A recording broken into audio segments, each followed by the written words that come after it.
안녕하세요. 지피지기 상담소 김현옥입니다. 여러분 오늘 또 만나 뵙게 돼서 반갑고요.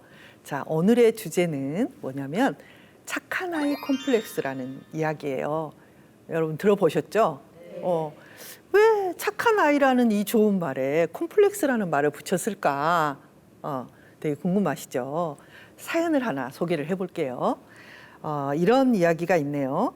다른 사람과의 관계로 불편하다기보다는 제 자신의 성격 때문에 답답합니다. 우유부단하고 쉽게 무엇인가 결정을 잘 못하고 다른 사람들의 부탁도 거절을 잘 못합니다. 그런 분들 있죠. 매번 친구에게 화를 잘 못 내요. 혹시 누군가가 보험 좀 들어주세요. 그럼 어때요? 들어요. 네, 들어. 그래서 자기가 원치 않는 보험이 몇 개가 있어요. 이런 분들은 이렇게 막 마트에 가서 막 이거 먹어보세요, 저거 먹어보세요, 막 그러고 사세요. 그럼 또 사요. 그래서 제가 또 이렇게 교회에서 일이 하나 둘 늘다 보니까 너무 섬기는 일이 많아서 힘들고 불편합니다. 근데 꾸역꾸역 하고 있어요. 이런 사연이에요. 좋은 사람이 되고 싶고 웬만하면 화를 안 내고 싶고 또 그렇게 행동하지 않으면 사람들이 나를 싫어할 것도 같고 그리고 그렇게 살긴 하는데 나는 너무 힘들어요. 이런 말씀을 하시는 분들 혹시 계시는지 모르겠어요. 여러분도 혹시 그러는지도 모르겠어요. 이게 나쁜 걸까요?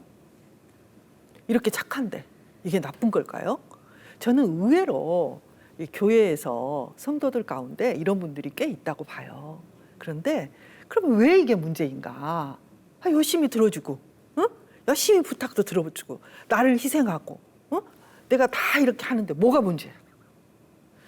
예, 여러분은 여기까지 들으셨겠지만 저는 그 더 깊은 마음속을 더 들여다보면 굉장히 그분이 하셨던 말씀이 기억이 나요. 뭐라고 하시냐면 정말 이런 분이에요. 누가 봐도 이 사람 참 좋다. 이 사람은 정말 참 따뜻하다. 이 사람 옆에 있으면 편하다. 이런 말을 듣는 분이셨어요. 일도 잘하시고. 그분이 저에게 뭐라고 하냐면 자기 마음속을 들여다봤을 때 사랑이 1도 없대요. 모든 게 고갈돼 있어. 메말라 있어. 이게 무슨 말이냐면은 실은 우리가 다른 사람의 부탁을 다 들어주도록 만들어지지도 않았고요. 모든 걸 희생하도록 만들어지지도 않았어요.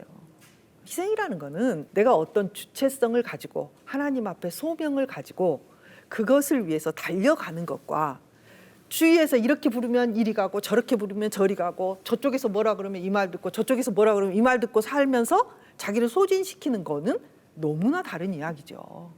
그렇죠? 이렇게 뭔지 모르지만 자 생각해 보세요. 나는 저 길을 향해서 가야 되는데 이쪽에서 불러, 이쪽에서 틀렸어, 이쪽에서 맞았어, 여기 와봐, 나 죽겠어 막 이런 거를 다 듣다 보면 난 저 길을 갈 수가 없어요.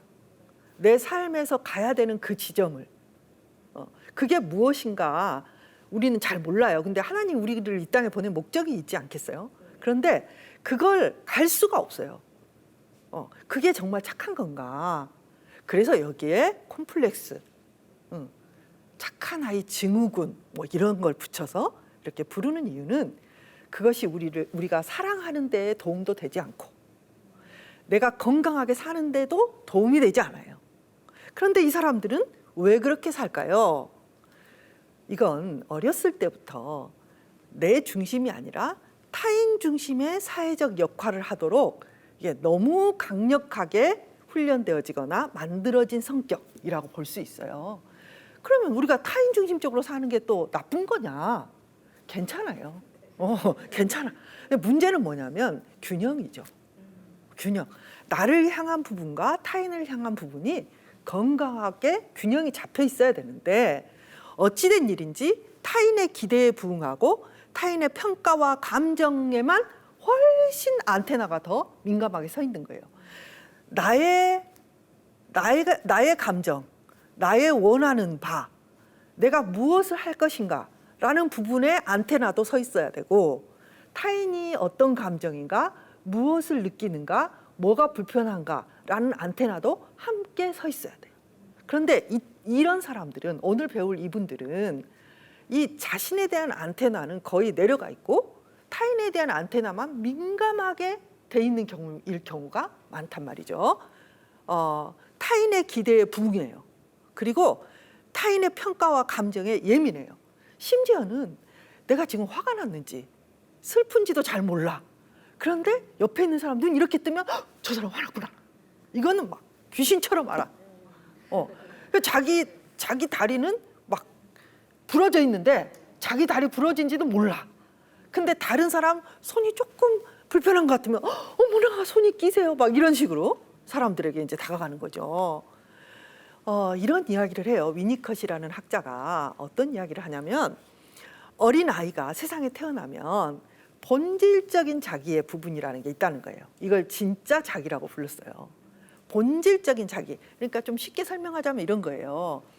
내가 타고난 색이 있겠죠. 색깔이. 만일에 색으로 표현한다면 나는 뭐 노란색이든지 뭐 아니면 초록색이든지 사람마다 색깔이 다 달라요. 하나님이 다 다르게 만드셨잖아요.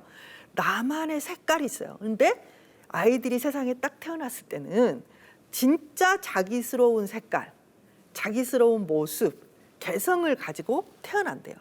그래서 어떠냐면 어린 아이들이 예를 들면 이제 애가 태어나잖아요. 그러면 엄마가 그날 얘 낳느라고 얼마나 힘들었어요. 근데 우리 어머니가 오늘 나를 낳으셔서 힘드셔서 나는 안 울어야 되겠다, 그런 애 본 적 있어요? 없잖아요. 그런 거 없어. 그냥 얘는 자기가 배고프면 울어. 그리고 잠을 못 자면 밤새, 엄마가 지금 얘 낳고 힘들어 죽겠는데 밤새 울어요.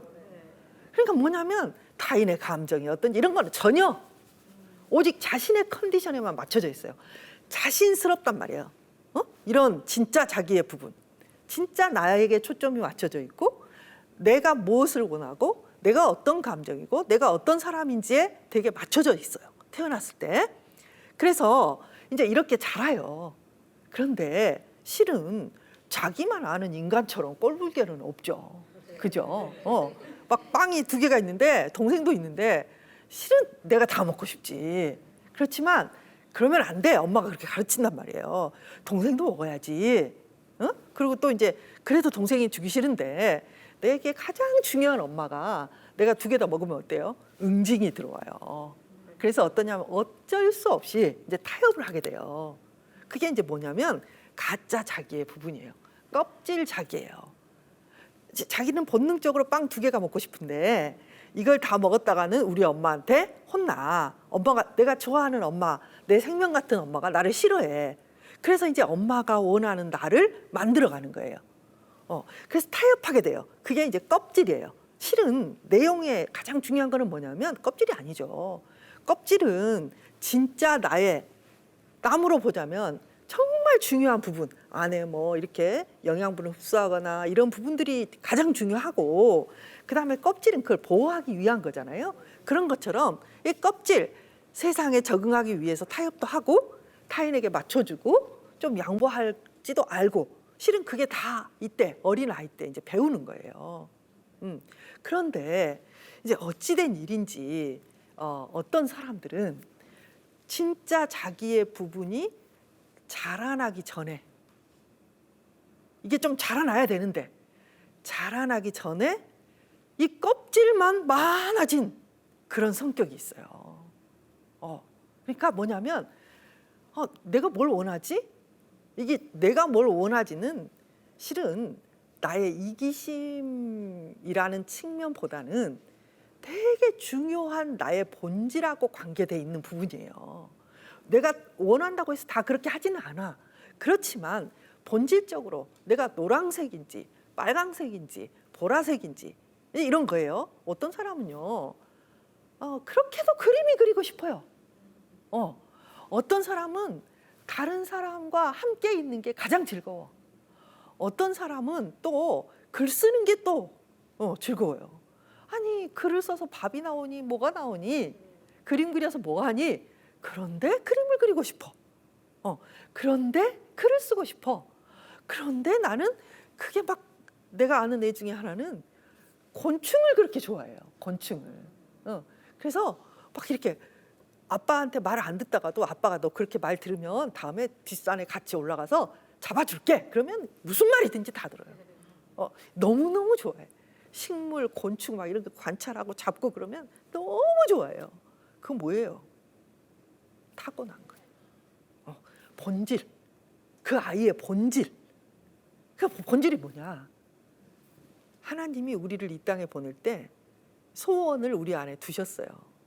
그러니까 내가 그림 그리는 사람이라면, 내가 그림을 그리는 그런 색깔을 가지고 있는 사람이라면 나는 그림이 그리고 싶어야 되겠죠. 그죠? 그런 것처럼 그래서 우리가 원한다, 원하지 않는다는 굉장히 큰 의미가 있는 거예요. 그냥 이게 이기적이다, 뭐 탐욕스럽다 그런 걸 떠나서 진짜 내가 무엇을 원하고 어떤 쪽으로 끌리는가 하고 본질적인 나의 사명, 나를 향한 디자인하고 굉장히 깊은 관계가 있어요. 그런데 이 껍질 자기가, 가짜 자기가 굉장히 먼저 발달한 사람들은 이 본질이 무엇인지를 잃어버려요. 내가 무슨 사람, 어떤 사람이고 무엇을 해야 되고 어떤 것에 내가 뭔가 나를 성취해야 되고 내 자아의 본질적인 부분을 성취해야 되는가를 잃어버려. 그러니까 이게 어렸을 때 환경이 굉장히 중요하겠죠. 어떻게 하면 이렇게 껍질, 가짜 자기가 더 많아질까? 여기서 지금 가짜라는 말을 붙였지만 실은 둘 다 중요한 거예요. 가짜도 중요하고 진짜도 중요해. 이 본질이 없이 껍질로서 살기는 정말 너무 힘들어요. 여러분, 껍질로서 살아간다는 거는 이제 어떤 느낌을 주냐면요. 특히 이제 그 중년 이후에 어떤 느낌을 주냐면 텅 빈 느낌? 내가 열심히 살고 사람들도 나한테 괜찮대. 근데 자기의 속은 텅 비어버린 느낌. 뭔가 충만하지 않는 느낌. 뭔가 삶이 이렇게 이런 거 있잖아요. 우리가 이렇게 그 막 가게에 보면 그 뭐 이렇게 풍선 불어가지고 막 이렇게 하고 있는 그런 거 보셨죠? 약간 그런 느낌. 내가 막 뭘 열심히 하고 있는데 이게 정말 충만하고 진짜 기쁨이 있고 뭔가 이렇게 중심이 딱 잡힌 느낌이라기보다는 뭔가 비어있고 헛개비 같고 열심히 하고 뭔가 잘한다고는 하는데 내 마음에 기쁨이 충만하지는 않는 그런 느낌이 있는 거예요. 그럼 이 사람들이 왜 이런가? 저는 이런 부분이라고 봤어요. 뭐냐면 사회에서 주는 가치관, 사회에서 사람들이 주는 자신들이 심어놓은 내 마음속에 있는 이래야 돼, 저래야 돼, 이러면 안 돼, 저러면 안 돼, 이런 암시. 이게 폴 트루니에라는 그 심리학자, 기독교 굉장히 유명한 심리학자죠. 트루니에가 사회적 암시에 의해서 우리 안에 심어진 것이라고 봤어요. 그런데 이거는 어쩌냐면 근거도 없어. 어리석어. 그런데 이런 걸 갖고 자기 혼자 끔찍한 죄책감을 느껴요. 그런 분들 많아요. 여러분이 생각하시는 것보다 많아요. 뭐냐면 자기를 계속 어떻게 하냐면 감시해요. 그리고 우리는 다 감시해요. 근데 감시할 때 조금 부드럽게 감시를 해야 되는데 계속 감시를 해요. 그러니까 너무 고통스럽죠. 뭐 내가 이렇게 눈을 깜빡였는데 내가 지금 눈을 잘 깜빡였어? 뭐 이런 느낌인 거예요. 뭐 이렇게 하다가 잘했어 그랬는데 뒤돌아서면 아니 내가 그분한테 잘했다고 하면 되나? 혹시 기분 나쁘지 않았을까? 이런 생각 속으로 자꾸 들어가는 그런 패턴을 갖고 있어요. 그래서 끔찍한 죄책감, 자기 비난, 그리고 이제 더 문제는 뭐냐면 그걸 하나님의 목소리로 오해하는 거예요. 그래서 하나님께도 무서워서 잘하는 거하고 사랑해서 잘하는 거는 좀 달라. 그죠? 그죠. 근데 이제 무서워서 하나님께 잘할 가능성이 높아요. 그래서 이게 이제 심리학에서는 이런 거를 가학적인 슈퍼이고다 이런 말을 해요. 뭐냐면 슈퍼이고는 도덕의 어떤 기준이 되고 나를 이렇게 나쁜 길로 가지 않도록 딱 잡아주는 양심 같은 거거든요. 그런데 이게 가학적이야. 그러면 이게 무슨 말이냐면 나를 이렇게 잡아주는 좋은 역할을 하는 슈퍼이고가 아니라 뭔가 더 너무 까다롭고 말도 안 되는 어떤 것들을 나한테 적용시켜서 나를 계속 괴롭히는 어떤 측면이 여기에 지금 같이 얹어져 있는 거예요.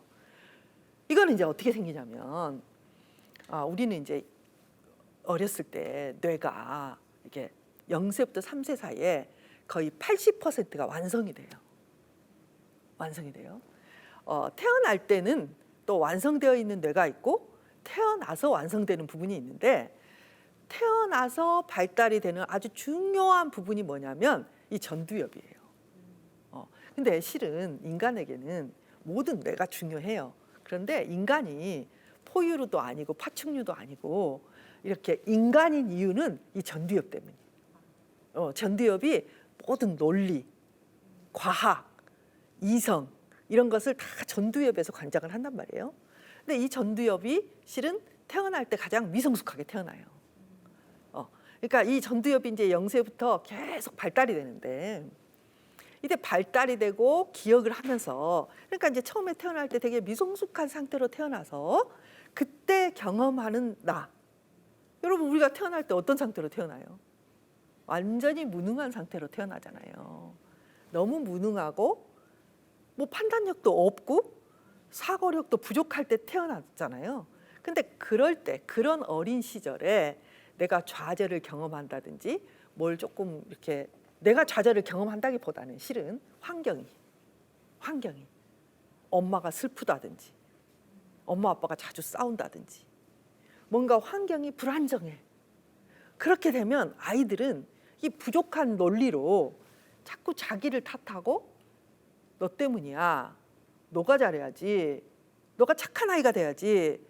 너가 좀 엄마를 좀 예쁜 애가 된다면 엄마랑 아빠랑 저렇게 싸우겠어? 말도 안 되는 거예요.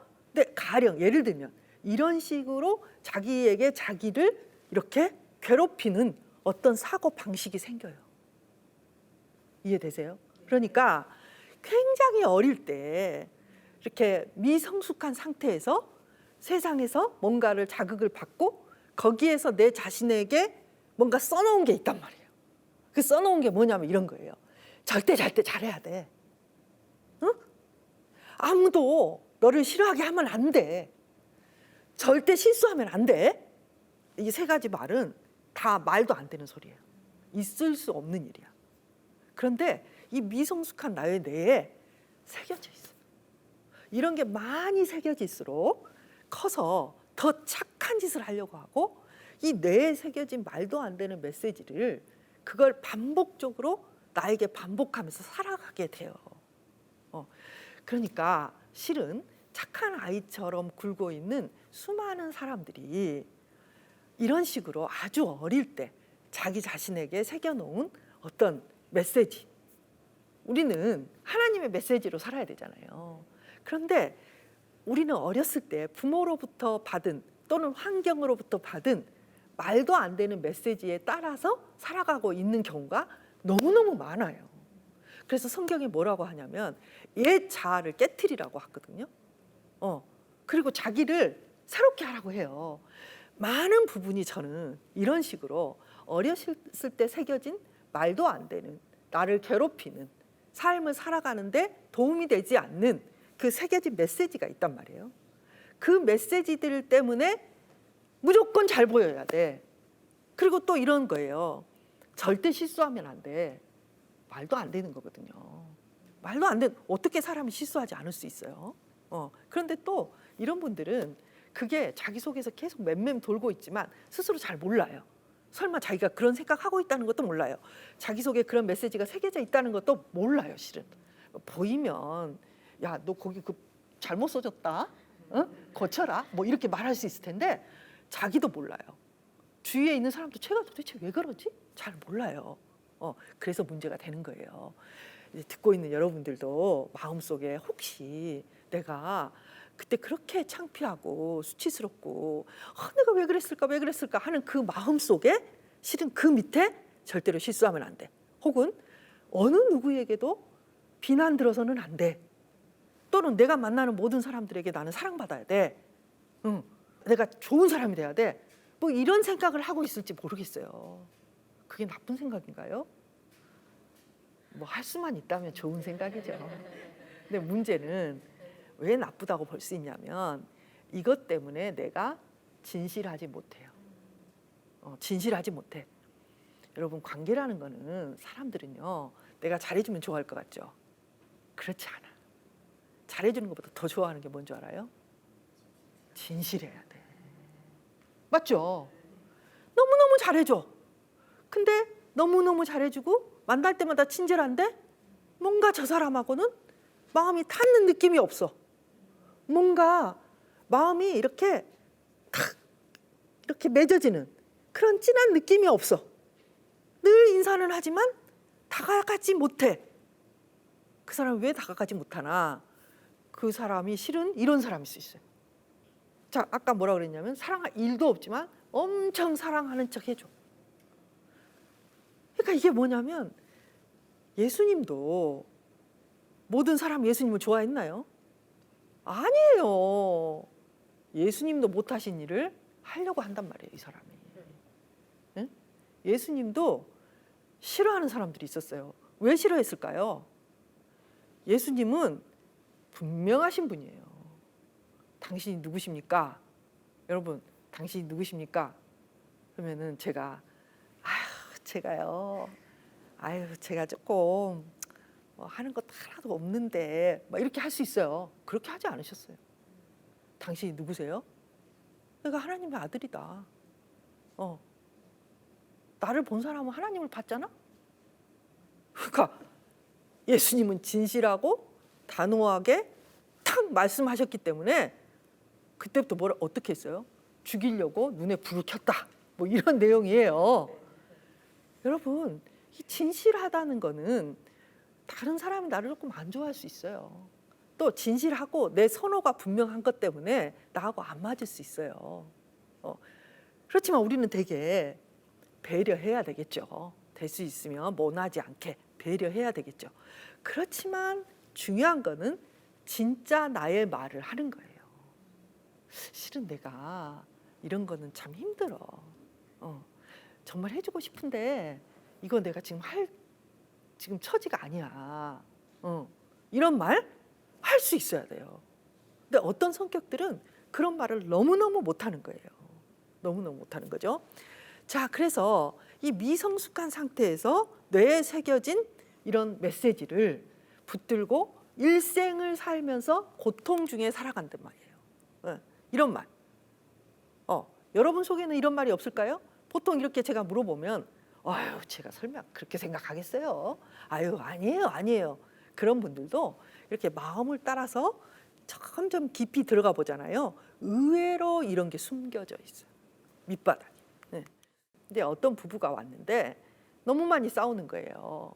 그래서 어떻게 싸우나 이렇게 봤더니 남편은 그냥 왜 그랬어? 이런 거 하지 마. 뭐 이런 말.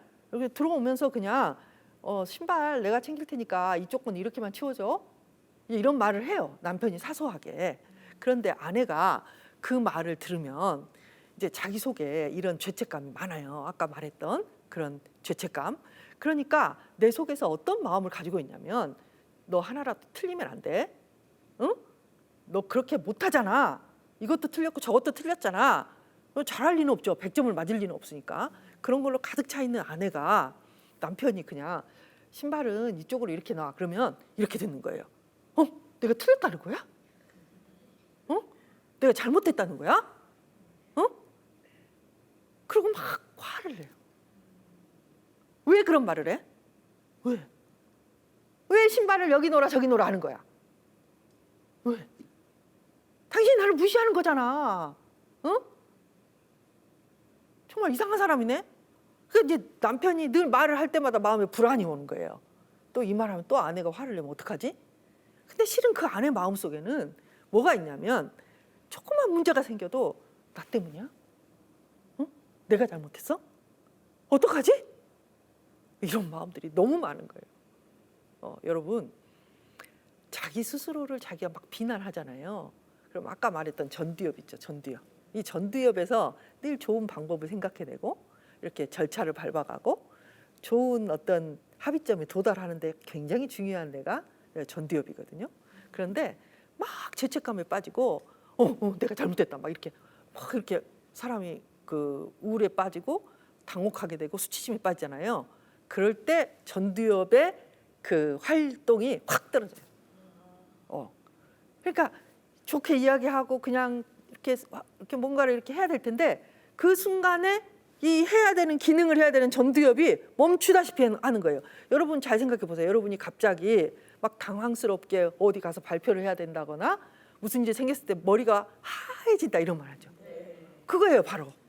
머리가 하얘지고 아무 생각이 안 나고 막 입에서 이상한 소리 하고 내 뇌와 일치되지 않는 소리를 막 하고 이게 뭐냐면 당황스럽고 사람이 막 자기가 잘못했다고 지적받고 그러면 서요, 뇌가. 그러니까 두 사람이 잘 살려면 여기가 활성화가 돼야 되는데 막 멈추는 순간이 왜 저러지? 막 이러면서 내가 잘못했단 말이야? 또 내 잘못이야? 막 이런 느낌을 드니까 이 착하고 이런 말만 들어야 되는 거야. 이 사람은 잘했어. 응? 또 어머 착하다. 당신 참 좋은 사람이야.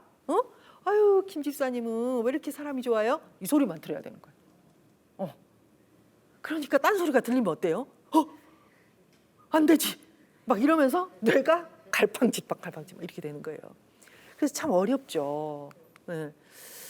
참된 죄책감 뭐냐면 이게 이제 이런 거예요. 뭐냐면 아까 이렇게 나를 참 힘들게 하는 그런 죄책감은 이런 느낌이 있어요.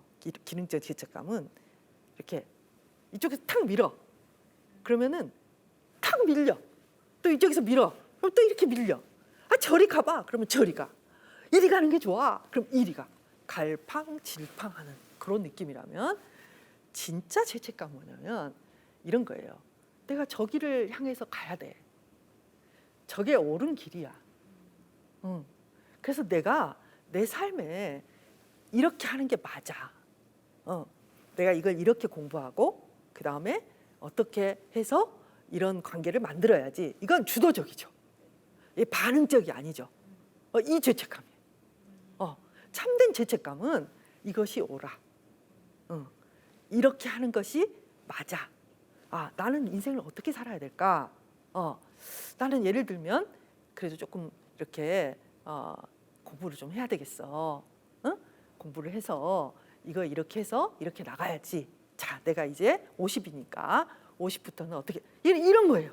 그래서 그것에 어긋나고 그것에 너무 떨어지면 내가 이렇게 살면 안 되는데 왜 내가 이렇게 이걸 하지 못하고 있을까? 이런 거예요. 그러니까 이건 어떠냐면 총체적인 책임을 받아들이고 발전해 나가는 거죠. 갈팡질팡이 아니죠. 그 다음에 확실한 기준, 내가 어떤 기준들, 내가 예수 그리스도를 믿는 사람으로서 사랑해야지. 이건 너무 좋아.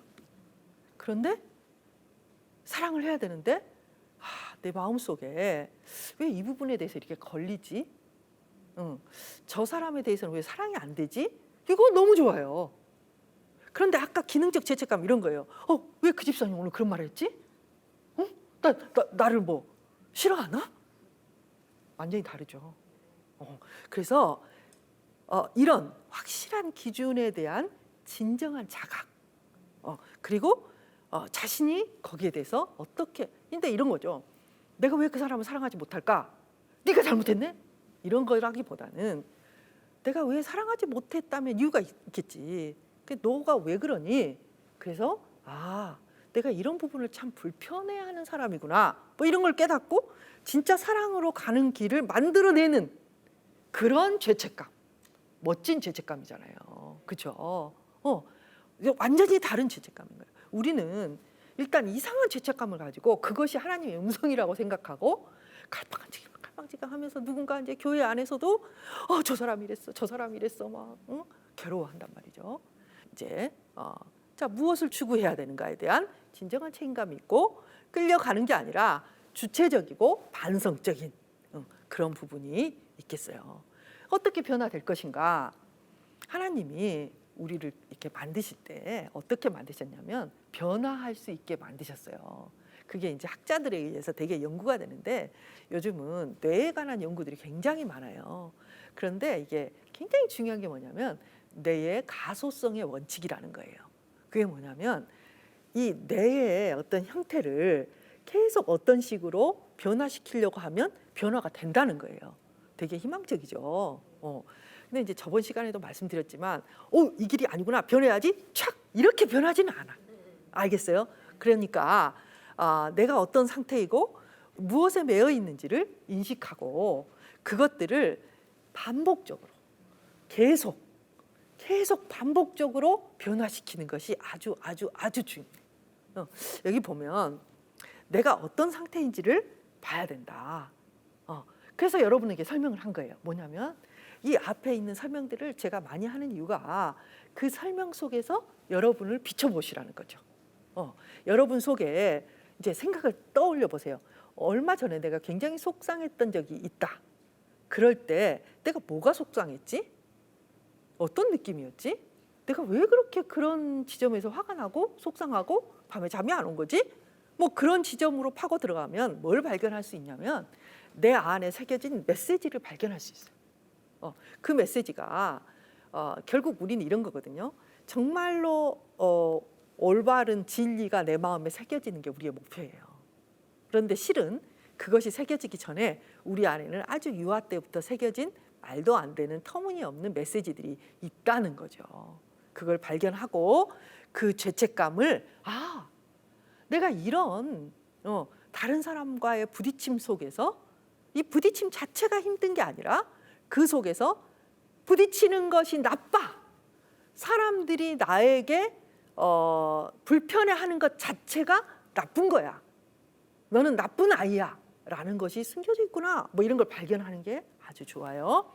자, 그런 다음에 자신을 비난하거나 비하하거나 심지어는 자신들을 찌르지 않고, 이게 중요해요. 여러분, 사람들은 제발 비난을 멈추세요. 예를 들면 자신에게 거의 뭐 학대 수준의 어떤 것들을 막 해요. 그런 메시지를. 그래서 멈추라고 하면 이제 그러면 뭐가 두렵냐? 그렇게 물어보면 뭐가 두렵냐면 이런 비난을 하지 않으면 자기가 잘못될까 봐 무섭다는 거예요. 그래서 심지어는 자기를 채찍질을 마음속으로 막 하면서 그 채찍질을 멈추지 못하는 이유가 뭐냐면 그 비난이 멈췄을 때 얘가 혹시 잘못될까 봐. 그건 뭐하고 똑같냐면 여러분에게 아이들이 있다면 얘는 맞아야 돼 이런 거하고 똑같아요. 얘는 안 맞으면 잘못돼. 얘는 맞아야 돼 이런 말하고 똑같아요. 여러분, 말이 되는 소리예요 이게. 그런데 이렇게 말도 안 되는 소리를 자기 자신에게는 많이 하더라고요. 그래서 자기를 비난하지도 말고 비하하지도 말고 찌르지도 말고 하나님을 우리는 하나님을 바라보는 거예요. 하나님이 이 부족한 나를 고치시고 싸매시고 새롭게 하실 것을 믿어요. 그 대신에 뭘 해야 되냐면 하나님, 내가 이렇게 하고 있습니다. 하나님, 내가 이래요. 이걸 이렇게 쫙 하나님께 펼치고 그걸 바라는 거예요. 안 해야 되는 게 뭐냐면 이 죄책감에 빠져서, 이 죄책감이라는 게 우리는 죄를 인식을 해야 되니까 죄를 알아야 되죠. 그런데 이제 마크 맥민이라는 사람이 이렇게 말했어요. 죄를 행동적인 차원에서 내 자신의 죄를 막 징벌하고 관리하고 막 이걸 안 해야 돼. 이런 데만 빠져 있는 사람들은 율법주의, 금욕주의에 과도하게 빠지게 된다. 재미있는 비유를 한번 해볼게요. 뭐냐면 내가 어떤 사람과 이제 우리 애들이 연애를 하잖아요. 그러면 어떤 친구, 여자친구하고 남자친구가 둘이 연애를 한다고 한번 생각을 해보세요. 그러면 어때요? 아침에 일어나면 어때요? 아침 카톡해요. 잘 잤니? 막 이렇게 하죠. 끝없이 카톡을 해. 그리고 이제 그 다음에 어때요? 만나요.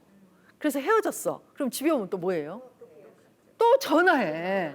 그러니까 끝없이 둘이 막 해요. 이게 이제 사랑의 관계죠. 그죠? 근데 만일에 두 사람이 이제 연애를 하는데 규칙을 정했어. 아침에 일어나면 잘 잤나는 카톡을 해야 된다. 그리고 하루에 적어도 30번의 카톡을 해야 된다. 그리고 일주일에 2번은 만나야 된다. 그리고 저녁에 30분 전화를 해야 된다. 그리고 잘 때까지 카톡을 해야 된다. 연애 시작할 사람 있겠어요? 여러분, 그 누가 지킬 수가 있어? 예? 그거를 지키려면 뭘 해야 돼? 사랑을 해야 돼. 사랑이 커지면 이 모든 의무는 의무가 아니야. 즐거움이잖아요. 그렇죠? 우리와 하나님의 관계는 정말 웃기는 이야기지만은 이렇게 써놓고 하는 게 아니에요. 많이 써져 있어요. 근데 많이 써져 있어. 근데 그거를 다 하려면 어떠냐면 사랑해야 돼. 사랑해야 돼요. 하나님을 사랑해야 돼. 그걸 사랑하면 다 할 수 있어요. 그래서 우리는 근데 우리가 하나님을 사랑해요. 하나님이 우리를 사랑해요. 실은 우리도 하나님을 사랑하죠. 근데 그거는 근본적으로 하나님이 우리를 사랑하시는 거예요. 그래서 우리는 하나님을 바라는 거죠. 그래서 하나님께 나를 비난하거나 내가 미안해. 아침 모닝 카톡을 안 했어. 어떡해? 이런 게 연애가 아니에요. 그냥 눈을 뜨면 하나님 어젯밤에는 잠을 잘 못 잤어요. 막 이렇게 그냥 나와야 돼. 근데 나오려면 어때요? 하나님께 은혜를 많이 받아야 돼. 사랑을 많이 받아야 돼. 그러니까 하나님 바라는 거예요. 그리고 마음속에 하나님 내가 이걸 하고 싶어요. 내가 이거 잘못한 것 같은데 어떻게 하면 좋아요? 내가 이래요. 라고 말하고 기대하고 바라봐야지. 내가 잘못했어. 왜 그렇게 잘못해? 이것도 잘못했는데 저것도 잘못했는데. 그런 거 멈추는 게 좋아요. 그게 하나님과 내 사이에서 가로막힌 바가 되고 진짜 계명을 지키지 못하는 사람이 되는 게 아주 많아요. 자, 우리가 지금 여기라는 이야기들을 많이 하거든요. 너무나 많은 생각, 너무나 많은 것을 하려고 하지 말고 그냥 지금 하나님을 바라고 지금 나에 있는 상태 이 모습 이대로 그냥 이래요. 그리고 내놓고 기대하고 그러면서 여러분 속에 있는 그 말도 안 되는 메시지 대신에 하나님이 정의하시는 나. 하나님이 정의하시는 나는 누구예요? 십자가를 지실 만큼 사랑하는 나죠. 그런 나. 그런 나를 그냥 말해주세요. 너는 사랑스러운 사람이야. 너는 모든 것을 완벽하게 안 해도 괜찮아. 그리고 너는 할 수 없어. 하나님은 하시지. 너는 할 수 없어. 그렇지만 우리는 하나님이 있잖아. 이렇게 이런 여러분이 만들어낸 이 메시지가 아는 성경이 말하는 메시지로 자기 스스로에게 말해주는 거예요. 그래서 나갈 때도 들어올 때도 말씀 외워라. 근데 그 외우는 게 나를 향한 말이에요. 그러니까 나를 향해서 메시지를 만들고 그 메시지를 전하고 복음을 또 새기는 그 과정들을 끊임없이 끈질기게 어떤 부분에 나의 가장 고통스러운 부분부터 시작해 보는 거예요. 이해되세요? 네, 여러분 비난은 의를 이루지를 못해요. 사랑이 의를 이루죠. 그렇죠? 자, 이 시간 혹시 우리 안에 근데 혹시가 아니고요. 꽤 많아요. 우리 교회에도 많고 참 착하게 잘해보려는 사람들이 되게 많아요. 그런 분들이 조금 더 거절할 수 있는 용기, 자기의 선호를 진실하게 말할 수 있는 용기를 가지고 또 말도 연습해야 돼요. 정말 못하시더라고요. 안 해보신 분들은. 난 이게 좋아. 난 이게 힘들어. 이게 해주기가 어려워. 이런 거절들도 연습하고. 그래서 착한 아이가 아니라 진실되고 정말 선하고 좋은 관계를 맺어서 사랑할 수 있는 여러분이 되시기를 바라요. 자, 여기까지 우리 지피지기 상담소 김현옥이었습니다.